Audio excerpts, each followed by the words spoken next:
Et si je te racontais l'histoire d'une femme africaine, pas une reine assise sur un trône d'ivoire, pas une héroïne de manuel scolaire, mais une mère, une guerrière, une gardienne de l'honneur de tout un peuple. Voici l'histoire de Yaa Asantewaa, la femme qui osa se dresser face à l'Empire britannique. Nous sommes à la fin du 19e siècle.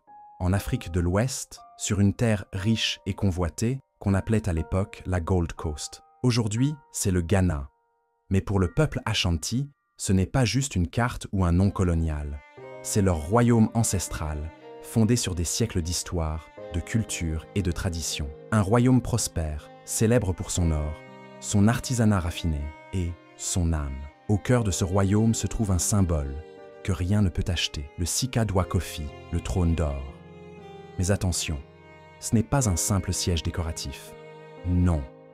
Chez les Ashanti, ce trône n'est jamais assis par un roi. Il est trop sacré. Il est l'incarnation de l'esprit du peuple Ashanti. Le lien entre les vivants, les morts et les non-nés. Il représente la souveraineté, la dignité, la mémoire collective. Mais voilà qu'un homme blanc, le gouverneur britannique Sir Frederick Hodgson, ose réclamer l'impensable. Apportez-moi ce trône d'or. Il appartient désormais à la reine d'Angleterre.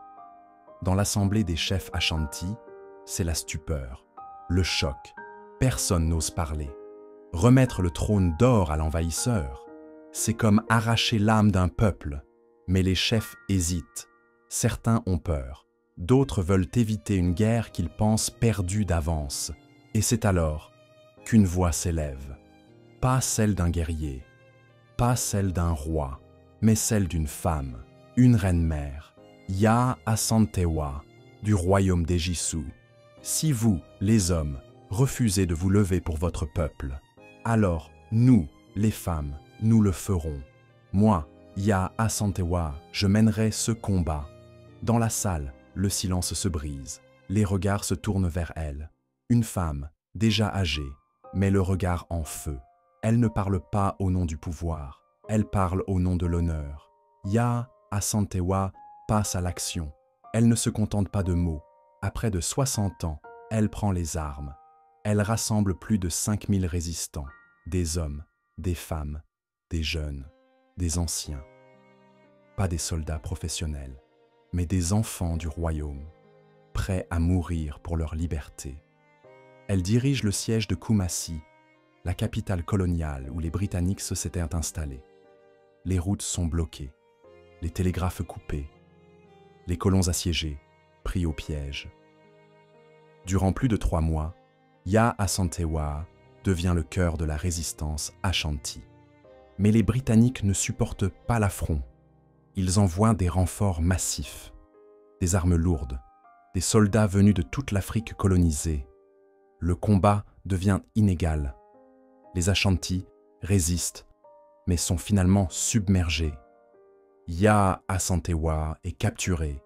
Elle est déportée aux Seychelles, à des milliers de kilomètres de chez elle. Là-bas, loin de sa terre, de son peuple, de son trône, elle s'éteint en 1921, à l'âge de 80 ans.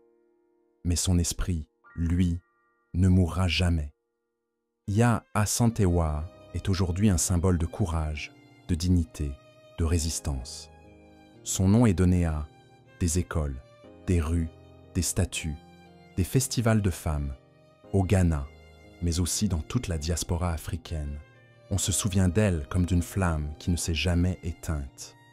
Parfois, il suffit d'une seule personne, une voix, un non, prononcé avec le cœur, pour changer le cours de l'histoire. Yaa Asantewaa, ce n'était pas juste une reine, c'était une conscience éveillée, une mère du peuple, une lumière dans l'obscurité du silence. Si son histoire t'a touché, alors partage-la, fais-la vivre. Abonne-toi à Parole d'Histoire et surtout, souviens-toi, le courage, ce n'est pas l'absence de peur, c'est le choix de se lever, même quand tout le monde se tait.